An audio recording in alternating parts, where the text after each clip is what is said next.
नमस्कार, मी डॉक्टर सोनाली.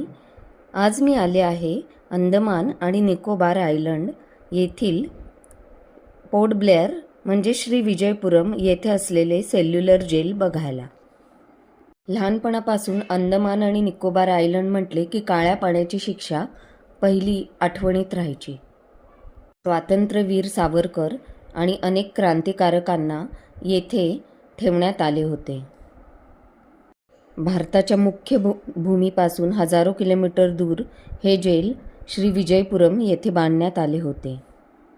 चारही बाजूंनी समुद्राने वेढलेले असल्यामुळे कैद्यांना कुठेही पळून जाता येऊ नये म्हणून हे जेल तेथे बांधण्यात आले होते. या स्वातंत्र्य सैनिकांची आठवण म्हणून भारतीय सरकारने याला राष्ट्रीय स्मारक म्हणून घोषित केलेले आहे.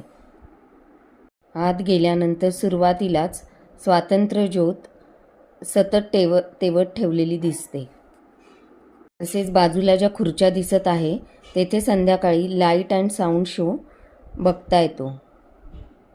आपल्या स्वातंत्र्य सैनिकांनी किती यातना भोगल्या आणि कशा प्रकारे त्यांचा अनन्वित छळ करण्यात आला हे या लाईट अँड साऊंड शोमधून कळते.